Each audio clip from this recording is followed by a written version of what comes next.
Welcome to our YouTube channel, All America Selections, Flowers and Vegetables. Today I want to talk about the basic needs, the basic materials for setting up your own grow light station.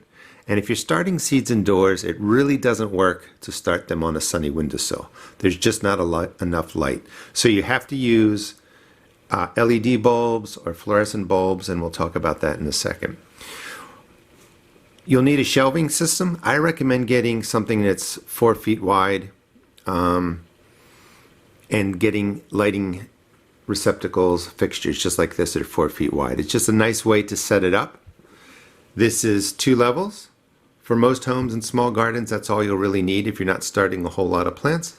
I tend to start a lot more, so I have another section over here, and I'll talk about why the lights are different heights. So let's start with lighting. Again, I recommend getting fluorescent bulbs or LED bulbs that come in these 4-foot fixtures. The cheapest way to set up a lighting system is to build it yourself. You can find these tubes and receptacles or the fixtures at any hardware store, really.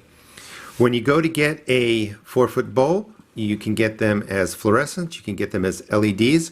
They're going to have a number on here, or a letter and a number. That's a T8 tube. They have T11s, they have T8s, they have T5s. As you get to the smaller tubes and you go from fluorescent to LEDs, you save money on energy. The key is that if you get a T8 tube, be it LED or a fluorescent light, you just want to make sure you have a T8 fixture, so you're just matching them. When you buy the bulbs, there are 2 ratings that you want to pay close attention to. And that is lumens. And right there, that's a 2600 lumen bulb.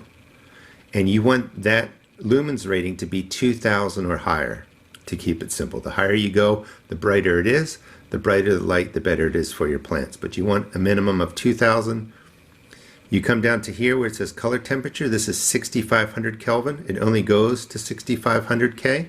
And usually the ratings are between 1000 and 6500 K. When you get closer to that, you're really mimicking daylight or sunlight, and that's what you want. So you want that rating, the K, the Kelvin, to be somewhere between 5000 and 6500 K. And if you get that basic, if you follow those basic numbers and you set something up like this, you will be able to easily start seeds indoors. So with the 4-foot racks, I put in 2 sets, 1, 2, and that's the perfect coverage for the plants here. Up top, these are LED fixtures, and you can see there's no tubes, there's just lighting. So sometimes you can just find this piece with the LED bulbs already in there, and again you would look for the same thing. 2000 lumens or higher, 5000 to 6500 K. And when you're buying actually the LEDs, sometimes you're going to find 4000, 5000 lumens, so they work really well. And they're really not as expensive as they used to be. Down here are the tubes. It doesn't matter which ones you use. It's really based on what's available locally and what fits your budget. When you're setting up your lighting system, these are plants that I've started about, today is the 8th of January, so really about 20 days ago. When you're seed starting and you drop the seeds in, you want these lights to be 1 to 3 inches above your seed start. So as soon as they break the surface, they're hit by light, they stop stretching, they get nice and stocky, and they start putting out more leaves. That's the whole goal. For example, if we started these just like this, when we put them by a windowsill, there's not enough intense light, so they're going to get really tall and lanky and spindly and stretch for the sun. So by setting up your lighting system with 1 to 3 inches here, depending on the intensity of your lights, you're going to have nice, stocky, healthy plants. So I start my seeds on the bottom. As I come up here, you notice that there's a bigger gap. And that's to give room for the plants to grow, certainly. And this is more intense. This is a 5000 lumen LED versus I think a 2600 lumen fluorescent tube. I have more room that I can leave between the seed starting mix where the seeds are going to germinate and the top. And this is the station that I use for germination.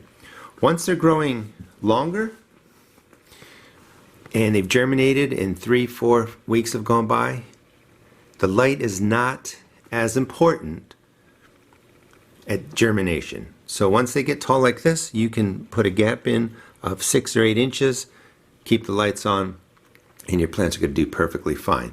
And then I have another station where I transition up more. How long do you leave the lights on? Well, I recommend you get a timer, because it's really a pain to turn these off and on.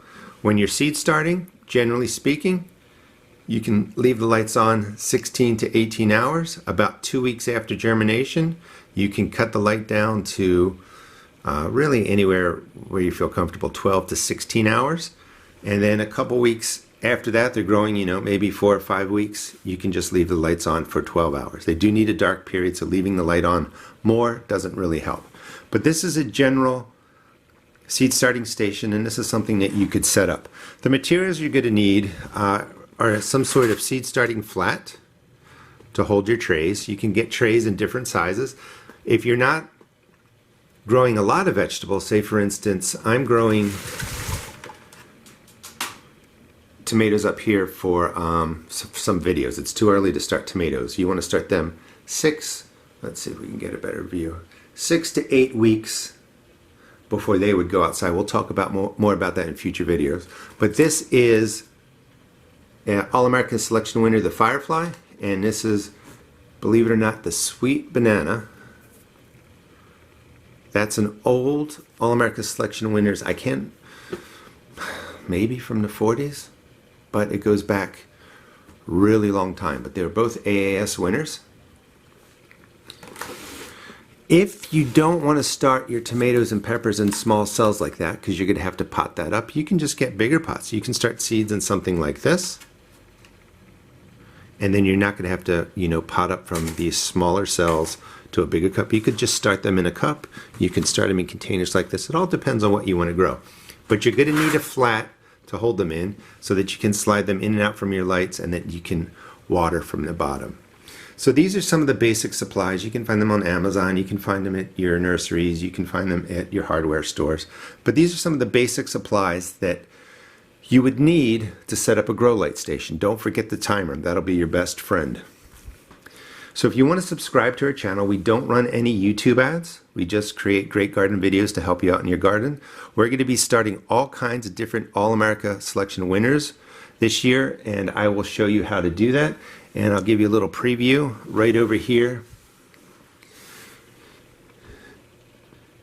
Is the D-Liz strawberry. And that's an All-America Selections winner, and I'm starting strawberries from seeds, and I'll be going over that. And we got a couple more All-America Selection winners over there. That's a pepper, that's a Cornito Gallo, that's another winner. That's a beautiful pepper. I'm actually growing 6 because they're so delicious. I want to have 6 in my garden that year. But I'll be covering how to seed start all of these. And again, please subscribe to our channel. We'll be making videos throughout the year. Thanks so much for watching.